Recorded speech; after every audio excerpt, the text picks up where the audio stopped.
Hello hello.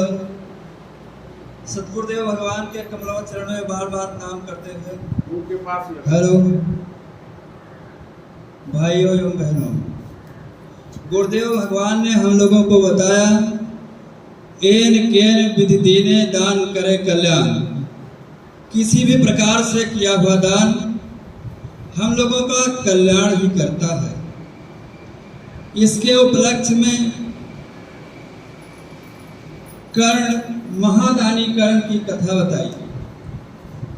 कर्ण का जब अंतिम समय आया, वो मरकर स्वर्ग लोक को गए जब, तो उनको जो भी सामान मिलता वो सोने का मिलता, क्योंकि उन्होंने अपने जीवन काल में सोना दान के अलावा और कुछ नहीं किया। और वस्तु पाने के लिए उन्होंने उपाय पूछा, तो उसी में किसी ने बताया कि एक विद्वान भी है यहाँ पर जो बता सकता है कि और वस्तु आपको कैसे प्राप्त हो। जब उसके पास गए तो उसने कहा कि आपको आधा पुण्य हमें दान करना होगा। कर्ण ने उनकी बात स्वीकार कर ली, आधा पुण्य उनको दे दिया। तो उस विद्वान ने कहा कि अब तो आपके आधा पुण्य के प्रभाव से हमारा जन्म उज्जैन नगरी के राजघराने में होने जा रहा है। जब कर्ण ने पूछा कि हमारे लिए क्या आप बता रहे हैं, तो विद्वान ने कहा कि आप हमारे छोटे भाई के रूप में, विक्रमादित्य के रूप में पैदा हुए। वो विद्वान महाराजा भरतहरि के नाम से प्रसिद्ध हुए। उज्जैन नगरी में बड़े धर्मपरायण राजा थे। उन्हीं के राज पुरोहित ईश्वर प्राप्ति के लिए तपस्या करने गए। तपस्या के प्रभाव से कोई देवता प्रसन्न हुए। उन्होंने एक फल दिया, बताया कि यह फल अमर फल है, जो खा लेगा वो अमर हो जाएगा और हमेशा युवा ही रहेगा। लेकिन पुरोहित ने सोचा कि अगर ये फल हम राजा को दे देंगे, राजा ये फल खा के युवा रहेंगे और अमर हो जाएंगे, तो हम लोगों का ज्यादा कल्याण होगा। राज पुरोहित ने आकर के वो फल महाराजा भरतहरि को दे दिया। भरतहरि की आसक्ति अपनी परम सुंदरी महारानी में थी। उन्होंने सोचा अगर ये फल महारानी खा लेंगी तो हमेशा युवा रहेंगी, इसलिए ये फल हम उनको दे दें। महाराज ने राज दरबार स्थगित करके और गए और वो फल महारानी को दे दिया। महारानी ने जब वो फल के विषय में जानकारी ली, तो महाराज ने बताया कि आप हमेशा नवयुवती ही रहेंगी, इसलिए फल आप खा लीजिए। क्योंकि महारानी की आसक्ति सेनापति में थी, महारानी ने वो फल उठाकर सेनापति को दे दिया। सेनापति की आसक्ति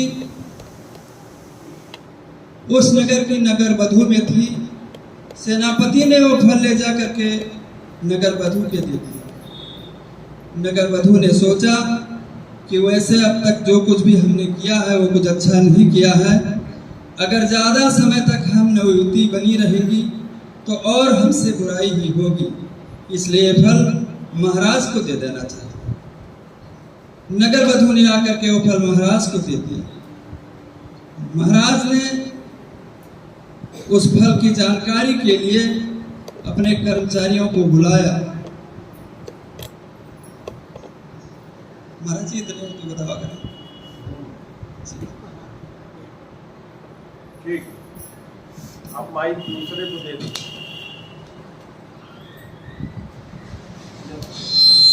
कोई और इसमें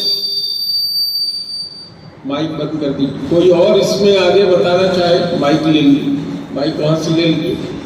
जो और बताना चाहेगा उसके पास ले आइए। कोई और जो लोग सुने थे कथा, इसमें जितना ये बताए हैं उसके आगे कोई कुछ बताना चाहे? महाराज जी, महात्मा जी, आप या माताएं या और कोई आदमी, जितना अनु सिंह बताए हैं, इसमें कुछ और जोड़ना है आप लोगों को? इतने बताया गया था या कुछ और उसमें जोड़ना है? इतना ही बताया गया था। ठीक, तो अब आज की हम लोग शुरू करेंगे। पहले हम लोग राम नाम वंदना करेंगे। गुरु वंदना के बाद, गुरु वंदना मैं करूंगा, उसके बाद राम नाम वंदना होगा। आप सब लोग मेरे साथ राम नाम वंदना में पीछे पीछे दोहराइएगा। वर्मा को दे दीजिए माइक। तत्पश्चात ध्यान और साधना का कार्यक्रम हुआ।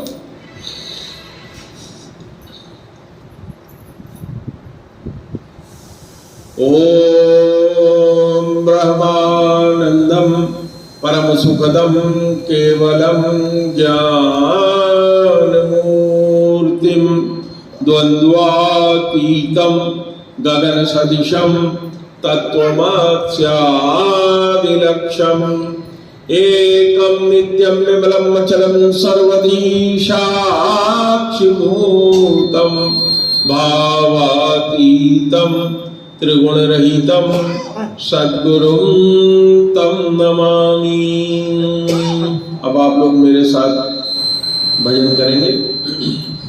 श्री राम जय राम, जय जय राम। श्री राम जय राम, जय जय राम। श्री राम जय राम, जय जय राम। श्री राम जय राम, जय जय राम। जय रघुनंदन जय सिया राम, सीताराम जय सीताराम। जय रघुनंदन जय सिया राम, सीताराम जय सीताराम। भजले भजले राम का नाम, अंत समय में आएगा काम। भजले भजले राम का नाम, अंत समय में आएगा काम। जग की दौलत है बेकार, अंत समय में न आएगी काम। जग की दौलत है बेकार, अंत समय में न आएगी काम। राम श्याम है कहीं नाम, जप ले रसना कोई नाम। राम श्याम है एक ही नाम, जप ले रसना कोई नाम। सीता राधा एक समान, सीताराम जय राधे श्याम। सीता राधा एक समान, सीताराम जय राधे श्याम। श्री राम जय राम, जय जय राम। राधे श्याम जय राधे श्याम। श्री राम जय राम, जय जय राम। राधे श्याम जय राधे श्याम। जय सिया राम, जय जय सिया राम। सीताराम जय सीताराम। जय सिया राम, जय जय सिया राम। सीताराम जय सीताराम। ऐ मन जो चाहो कल्याण, जप ले राम का नाम। है मन जो चाहे कल्याण, जप ले राम का नाम। राम का नाम, राम का नाम, जप ले मनवा राम का नाम। राम का नाम, राम का नाम, जप ले मनवा राम का नाम। राम का नाम है सुख धाम, जप ले आठों याम। राम का नाम, राम का नाम, है सुख धाम आठों याम। जय सिया राम, जय सिया राम, राधे श्याम जय राधे श्याम। जय सिया राम, जय सिया राम, राधे श्याम जय राधे श्याम। एक बार प्रेम से बोलो गुरुदेव भगवान की जय। मैंने आप लोगों से चर्चा किया था आज से 2 सप्ताह पहले चर्चा हुई थी कि किस चीज पे चर्चा किया जाए। तो श्री अन्नू सिंह ने कहा था महाराज दान की महत्ता, दान पर चर्चा करें। दान पर चर्चा करते हुए हमने गोस्वामी जी का उत्तरकांड में लिखा हुआ दोहा 103 ख आपको सुनाया था। प्रकट 4 पद धर्म के कलि में एक प्रधान, एन केन विधि दीने दान करे कल्याण। अब दान क्या है? एन केन विधि दीने, किसी भी प्रकार से दान देने पर कल्याण करता है। इसी के लिए मैंने आप लोगों को एक पौराणिक कथा सुनाई थी जिसमें दान ही दान है। मैंने आप लोगों को सुनाया था कि महादानी कर्ण, आप सब लोगों ने नाम सुना उसका। कथा उनकी सुनाई थी कि वो जब इस संसार से मरकर गए तो स्वर्ग में चूंकि उन्होंने स्वर्ण ही दान किया था तो सब स्वर्ण का ही सामान मिला उनको खाने को। सोने की थाली, सोने का गिलास, सोने का चावल, सोने का पानी। जो पानी था वो भी सोना ही था गला हुआ। तो उन्होंने कहा कि महाराज ये मेरे लिए क्या? मैंने आपको ये भी बताया था कि जैसे डाह, जैसे मत्सर इस संसार में यहाँ चलता है, ऐसे ही डाह माने एक दूसरे से जलन रखना। ये हमसे ज्यादा धनवान है, इसकी इज्जत हमसे ज्यादा है, इसका नाम क्यों ज्यादा लोग ले रहे हैं, इसको कहते हैं डाह। और मत्सर कहते हैं इसको कैसे मैं डाह रखने के बाद कैसे मैं इसको नीचे गिरा दूं, हमारी बराबरी न करने पाए, ये बदनाम हो जाए, बेइज्जत हो जाए, किसी तरह से काम में न आए इसका कुछ भी, इसको कहते हैं मत्सर। लोभ मोह मत्सर मद नाना गोस्वामी जी ने लिखा है। एक एक बिंदु पर आगे जो लोग आएंगे चर्चा होती है, आगे होगी। तो मैंने आपको बताया था कि उस कर्ण ने जाकर के पहले मंत्री से पूछा। मंत्री ने बताया कि महाराज इसका जवाब मेरे पास नहीं है। तो फिर वो मुखिया जो राजा थे स्वर्ग के, उनके पास गए, यमराज जी के पास। उनसे कहा, उन्होंने कहा कि भाई जो आपने दिया है वही आप पा सकते हैं, हमारे यहाँ का नियम यही है। फिर वो लौट के आया, कथा लंबी थी, अब उसको दोहराने से पृष्ठ प्रेषण होगा। अनु सिंह ने सुनाया है, लेकिन चूंकि कथा और दान का ही महत्व है इसलिए उसको मैं उस पर आपसे चल रहा हूं। फिर देखिए, यहाँ दान की बात होती है। जो दान आप इस धरती पे करते हैं वो दान स्वर्ग में भी हो सकता है। और उस दान को किसने किया? कर्ण ने वहां किया। आप लोगों ने सुना, कर्ण ने चित्रगुप्त से पूछा कि महाराज मैं क्या यहाँ भी दान कर सकता हूँ? उन्होंने कहा बिल्कुल कर सकते हो।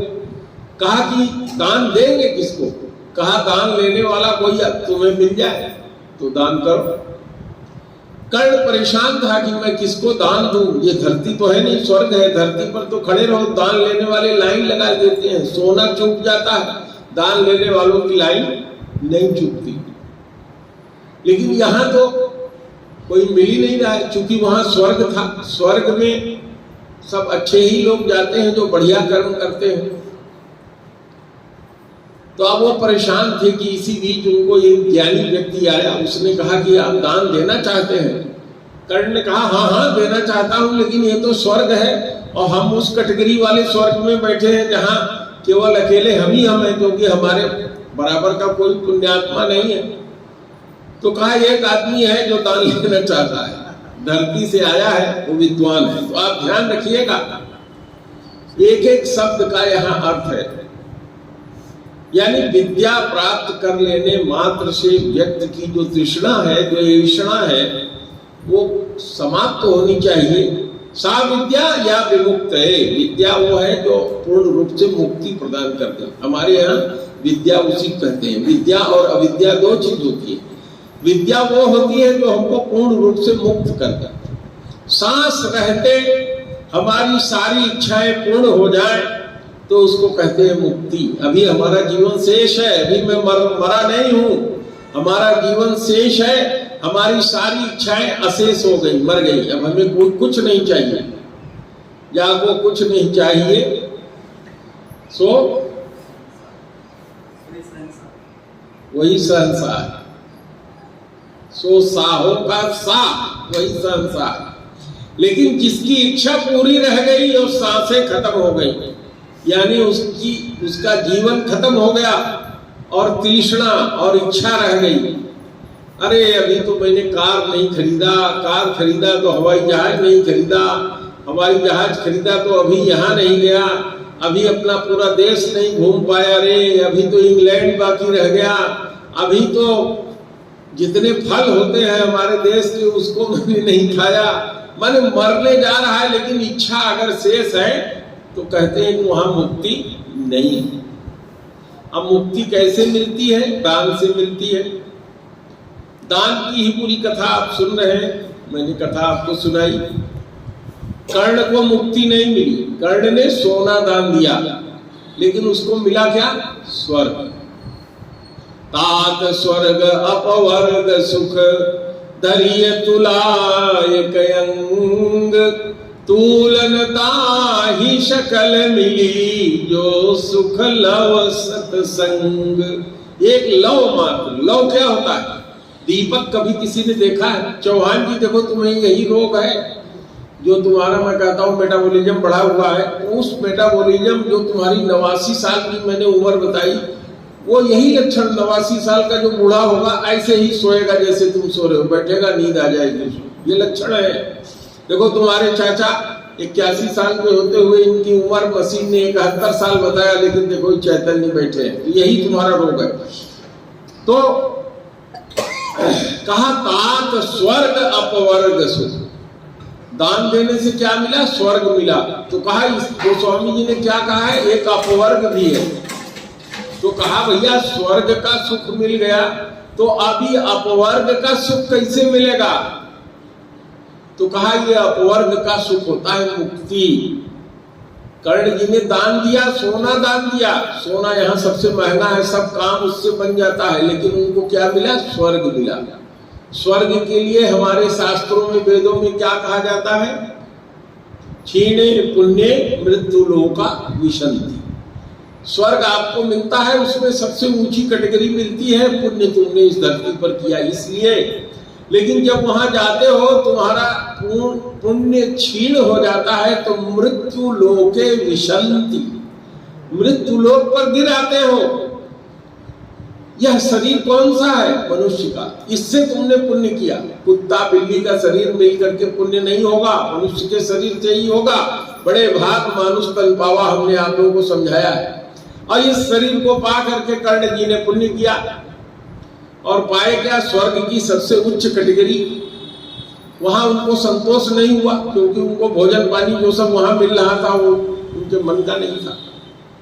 तो उन्होंने कहा कि अब हमको कहाँ जाना पड़ेगा? फिर धरती पे जाना पड़ेगा। और उन्होंने क्या जाना? वेद शास्त्र का जाना कि क्षीणे पुण्य मृत्यु लोका विशंति। विशंति का मतलब होता है कि अभी मनुष्य का शरीर पाए हो, पुण्य करके स्वर्ग में जाओगे। जब तुम्हारा पुण्य क्षीण हो जाएगा तो मनुष्य का शरीर नहीं मिलेगा। जो विशंति शब्द है इसका मतलब होता है इससे नीचे की योनि में जाओगे, यानी कुत्ता बिल्ली हाथी बैल गधा ऊंट बनोगे। तो उसको मालूम था कर्ण, तो उसने कहा कि इसका उपाय करो। धरती पर अगर हम अपना पुण्य भोगते रहे यहाँ, अब पूरा पुण्य भोग लिया तो मृत्यु लोके विशंति, घोड़ा गधा बन के जाऊंगा, तो वह स्थिति न आने पावे। तो उसने विद्वान से पूछा कि बताओ उपाय। तो उसने कहा पुण्य दान कर दो। तो वहां उसने अपना पुण्य दान कर दिया। पुण्य का दान पाने से जो दूसरा विद्वान था जो वहां बैठा था, जिसकी ईर्ष्या, जिसकी तृप्सा, जिसकी ऐषणा मरी नहीं थी धरती पर, यहाँ विद्वान था, पुण्य किया था, स्वर्ग गया था, लेकिन वहां कैटेगरी नीची पाया था। तो उसका मन नहीं माना, स्वर्ग में भी जाके उसने दान ले लिया। लेकिन स्वर्ग में उस दान का फल क्या हुआ? दान का फल हुआ जब वो धरती पर गिरने लगा तो मैंने आपको बताया था कि भगवान ने उसको ज्ञान करा दिया कि पुण्य तो तुमने पा लिया है, इसलिए धरती पर मनुष्य का शरीर पाने जा रहे हो, लेकिन बहुत दिन तक वो रहेगा नहीं, राज रहेगा नहीं। सुनाया था कि नहीं? क्यों भाई अन्नू सिंह, सुनाया था ना? एक एक चीज जब ख्याल रखोगे तो याद आएगा। तो उसको होश आया कि मैंने यहाँ दान लिया, लेकिन ये दान कल्याण किसका कर रहा है? कर्ण का। मेरा कल्याण केवल इतने ही किया कि मैं कुत्ते बिल्ली के शरीर में नहीं जा रहा हूं, राजा के घर में जा रहा हूं। इस किस दान का फल हुआ? मैंने उसको जो ज्ञान दान किया। उस विद्वान ने पुण्य लेकर के क्या दान किया था? ज्ञान। तो जो ज्ञान का दान है वो सबसे बड़ा दान है। नोट कर सकते हो अपने कॉपी में आप। जो ज्ञान का दान है जो करता है वो सबसे बड़ा दान है, जिसके परिणाम स्वरूप उस विद्वान को राजा के घर में भरथरी के रूप में उसका जन्म हुआ। और कर्ण का क्या हुआ?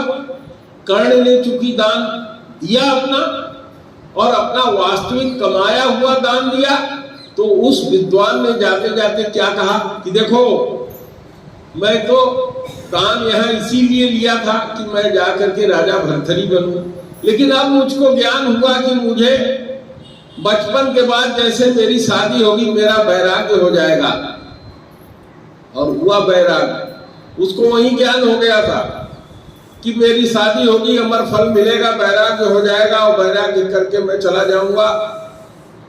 तो ये कर्ण, तूने दान किया है, तेरा दान पूर्ण दान यहाँ हो रहा है, इसलिए तू मेरे बाद मेरा भाई बन के पैदा वहां होगा तो तू वहां राज करेगा। और जब वहां राज करेगा तो जो तुमने सोचा है वो तुम वहां जा करके कर पाओगे। ठीक? तो वो यहां धरती पे आया, राजा भरथरी बना, फल उसको मिला, अमर फल, और उसने अपनी पत्नी को दे दिया, पत्नी ने दे दिया। पूरी कहानी मैंने आपको सुना दिया। इसके बाद राजा भरथरी ने जांच करवाया। राजा भरथरी ने एक कमेटी बैठाई, स्वयं उसने जांच किया। तो उसने पता किया, रानी से जाकर के पूछा कि तुमको मैंने ये अमर फल दिया था? हाँ महाराज दिए थे। तो ये मेरे पास कैसे लौट के आ गया? किसको तुमने दिया? बताओ, नहीं तो अभी तुम्हें मैं बांट दूंगा। रानी को जब पकड़ा गया, उसकी सांसत की स्थिति हुई, तो उसने कहा महाराज, इस फल को हमने सेनापति को दे दिया। अब देखो एक ही फल है, वह फल इतनी तपस्या करने के बाद भगवान ने दिया किसको? पुजारी को। पुजारी ने उसको दान दिया किसको? राजा को। राजा ने इसको दान दिया किसको? अपने पत्नी को। और देखो कैसे पाप हो रहा है, दान की चीज पुण्य की कैसे पाप में बदल रही है। उसने दे दिया सेनापति को। तो कोई भी किया हुआ दान यदि अच्छी इच्छा से किया जाए, सात्विक वृत्ति से किया जाए, तो वो फल देता है। ठीक इस कहानी में मैं कथा के माध्यम से तुम्हें सुना रहा हूं, समझा रहा हूं। क्या समझे? पुजारी ने जो तपस्या किया उसकी सात्विक वृत्ति थी, उसने सात्विक इच्छा से इस फल को दान किया राजा को, कि राजा सात्विक वृत्ति का है, सबका भला करेगा, सबका कल्याण होगा। उसकी वृत्ति क्या थी? सात्विक थी। रानी की वृत्ति क्या थी? जब रानी उसको पा गई, राजा ने रानी को दिया। राजा की इच्छा क्या थी? भोग की थी, कि हमारी रानी अगर नौजवान बनी रहेगी तो मैं बुढ़ापे तक इसका भोग करूंगा। तो अगर भोग की इच्छा से दिया हुआ दान है तो उसका परिणाम क्या होगा? खराब होगा। ठीक, तो दान सात्विक इच्छा से दिया जाना चाहिए। कोई प्रतिफल पाने के लिए दान नहीं दिया जाना चाहिए कि मैं इसको दान दे रहा हूं तो इससे जो पुण्य होगा वो मेरे काम आएगा, यह इच्छा भी नहीं होनी चाहिए। दान केवल दान के लिए होनी चाहिए। तो वही फल जो पुजारी ने दान किया उसको बहुत बड़ा पुण्य हुआ। वही फल जब राजा ने भोग की इच्छा से अपने पत्नी को दान किया तो राजा को क्या मिला? बैराग। राज छोड़ना पड़ा, क्योंकि फल के कारण ही तो बैराग हुआ। अगर वो फल अपने खा गए होते, अपने रानी को न देते तो बात आगे के लिए खत्म थी। राजा ने उसको खाया नहीं, आगे दान दे दिया, तो अब उस दान का फल क्या हुआ? उनको बैराग मिला। रानी को क्या मिला उस दान से? मौत मिली। राजा ने कहा कि तुमको मैंने फल दिया, अब तू सेनापति की भी पत्नी होने लायक नहीं रह गई हो, क्योंकि तुमको मैंने फल दिया, अब तुमने मेरे से विश्वासघात किया, तो विश्वासघात करने वाले का परिणाम मृत्यु है। राजा ने बैराग लेने से पहले अपनी तलवार से रानी का गर्दन काट दिया। तो रानी को फल क्या मिला? रानी ने भी दान दिया था। वो फल किसको? सेनापति को। सेनापति को क्या मिला? राजा ने बुलाया, सेनापति को कैद करा दिया। ये सेनापति ये मेरे महल तक जाता था, मेरे पत्नी के पास तक जाता था, लेकिन इसने राजा के साथ विश्वासघात किया। ये कैद में रहने वाला है। उसने सजा सुनाया कि इसको जब तक जिंदा रहेगा तब तक ये जेल में ही रहेगा, इसको जेल से कभी मुक्त नहीं किया जाएगा। एक ही फल भगवान से तपस्या से मिला पुजारी को, पुजारी ने दिया राजा को, राजा ने दान दिया रानी को, राजा को बैराग मिला, रानी को प्राणदंड मिला। रानी ने उसको दान दिया सेनापति को, किस इच्छा से? प्रेम करती थी। ये जिंदा रहेगा तो मेरा भोग, माने राजा की पत्नी बने रहेंगे और पीछे से इसके साथ भोग करते रहेंगे। तो वो भोग कैसा है? हमारे समाज में उसकी मान्यता है नहीं है। इसको क्या कहा जाता है? जिसका पति जिंदा है और दूसरे जार पति के साथ अगर इस तरह से रहती है तो उसको क्या कहते हैं? व्यभिचार। तो व्यभिचार का फल रानी को मिला और व्यभिचार करने के कारण सेनापति को आजीवन कारावास मिला। और जब यही फल जा करके नगर वधू को मिला, नगर वधू ने यह फल ला करके फिर से राजा को दे दिया। राजा ने नगर वधू को नगर वधू के पद से मुक्त कर दिया। कहा ये महान पुण्य आत्मा है। राजा ने क्या कहा? ये महान पुण्य आत्मा है, इसको अपने इस शरीर से कोई लगाव नहीं है, अपने सुंदर होने से कोई लगाव नहीं है। इस शरीर में यह जो अपना जीवन जी रही है, ये दंडक स्वरूप इसको महसूस हो रहा है, इसलिए इसको मुक्त किया जाना चाहिए, ये मुक्त होने योग्य है। राजा ने उसको मुक्त कर दिया और मुक्त होने के बाद वहां से सीधे वो हरिद्वार चली गई, गुरु किया और वहां जाकर के भजन करना शुरू किया। और उसके बाद वही फल जब राजा के पास लौट करके आया तो राजा ने उस फल को आग में डाल दिया। अब न ये फल रहेगा न कोई और खाएगा, आग में डाल दिया कि भगवान के पास पहुंच जाएगा। आग में प्रज्वलित करने के बाद राजा राज त्याग दिया, अपने भाई कर्ण को बुलाया, उसको तिलक किया और अपने वन में चला गया। तो आज आप लोगों के लिए इतना ही। दान के बारे में समझ में आया, दान कैसा होना चाहिए, दान की वैल्यू क्या है, अभी बंद नहीं करिएगा। दान कैसा, अभी बंद न करिए। दान क्या होना चाहिए, कैसे होना चाहिए, दान का फल क्या होता है, एक ही दान किस व्यक्ति के पास जाकर क्या फल देता है, वही कैसे दूसरी जगह क्या फल देता है, इस पर एक हफ्ते आप लोग विचार करिए। आगे मैं फिर इसी कथा में आप लोगों को सुनाऊंगा। कथा के माध्यम से कोई चीज बताने में बहुत आसान हो जाता है, इसलिए मैं कथा आपको कथा के माध्यम से बता रहा हूँ। जिसलिए आप लोगों के लिए मैंने कॉपी मंगवाई थी, इसीलिए मंगाई थी कि आप इसको लिखते रहेंगे तो आपके काम आएगा। आज कॉपी मैनेजर साहब के लिए मैंने चाहा था कि आ जाए, शायद कोई लेने नहीं गया, आ नहीं पाई, कोई बात नहीं, आप आगे आइएगा तो कॉपी अपने पास ले आइएगा। हमें लगता है वर्मा जी व्यस्त रहे, किसी को भेज नहीं पाए, और जो जाने वाले भी रहे होंगे उनके भी मन में होगा कहीं गुरु जी शुरू न कर दे तो हमें लाते लाते देर हो जाए। तो अब हम लोग फिर राम का नाम लेंगे, माइक कभी बंद नहीं होगी। इसके बाद हम लोग ध्यान करेंगे। ध्यान की विधि भी मैं आपको बताऊंगा, वो इसमें रिकॉर्ड नहीं होगा। जब ध्यान विधि बताने लगेंगे तो आप आंखें बंद कर दीजिएगा। श्री राम जय राम, जय जय राम, श्री राम जय राम, जय जय राम, श्री राम जय राम, जय जय राम, श्री राम जय राम, जय जय राम। जो आपन चाहो कल्याण, सुजस सुगति शुभमति शुभ ज्ञान। जो आपन चाहे कल्याण, सुजस सुमति शुभगति शुभ गति शुभ ज्ञान। जो आपन चाहो कल्याण, सुजस सुमति शुभ गति शुभ ज्ञान। जो आपन चाहो कल्याण, सुजस सुमति शुभ गति शुभ ज्ञान।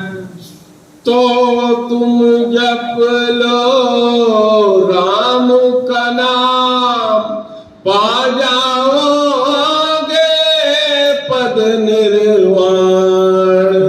तुम जप लो राम का नाम, पा जाओगे पद निर्वाण। निर्वाण का पद, निर्वाण का पद अभी मैंने आपसे चर्चा किया था, आगे मैं आप लोगों को बताऊंगा। जो मैं आपसे चर्चा कर रहा था कि स्वर्ग अपवर्ग, तो अपवर्ग जो होता है उसमें 5 तरह की मुक्तियां होती हैं, उसमें जो 5वें तरह की मुक्ति होती है उसको निर्वाण मुक्ति कहते हैं। तो यह राम का नाम जो है ये स्वर्ग भी दिलाता है, अपवर्ग भी दिलाता है। 1 मिनट का जो सत्संग होता है वो तो दिलाई देता है। लो मैं आपसे कह रहा था कि जो दीपक जलती है, दीपक का, किसी ने दीपक देखा है जलते हुए? ढबरी जो गांव में जलती थी पहले, ऐसे खुले, और नहीं देखा होगा तो अपने घर में बत्ती जलाते हो भगवान को, मिट्टी के बर्तन में या स्टील के बर्तन में या किसी में दीपक जलाते हो। तो जब वो दीपक जलता है तो उसके सबसे ऊपर जो अंतिम लौ होती है, जिसके बाद कालिख निकलती है, पीली पीली सी लौ, जो अब कालिख में बदलने वाली है, बहुत कम देर तक रहती है, उसी को लव कहते हैं। और दूसरा लव कहते हैं समय के सबसे छोटे नापने की मात्रा को, पैमाने को। लेकिन यहाँ जो लव कहा भगवान ने कहा है, गोस्वामी जी ने कहा है, वो उसी दीपक के लव के लिए कहा है। तो अगर राम का नाम जपते हो तो आरत नाम जपहि लय लाए, हो ही सिद्धि अनुमादिक पाए। भगवान के भक्त 4 प्रकार के होते हैं। राम भगत जग 4 प्रकारा, चारों स्वीकृत अनल उदारा। भगवान के भक्त राम के 4 प्रकार के होते हैं। चारों पुण्यात्मा होते हैं, पाप से मुक्त होते हैं और उदार प्रवृत्ति के होते हैं।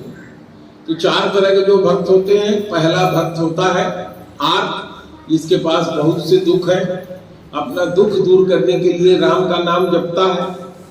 दूसरा होता है अर्थार्थी, जिसके पास धन की कमी है, बाल बच्चे हो गए हैं लेकिन उनको पढ़ाने लिखाने खिलाने के लिए धन नहीं है, तो उसके लिए भी अगर राम राम वो जपता रहे तो उसको ये भी मिल जाएगा।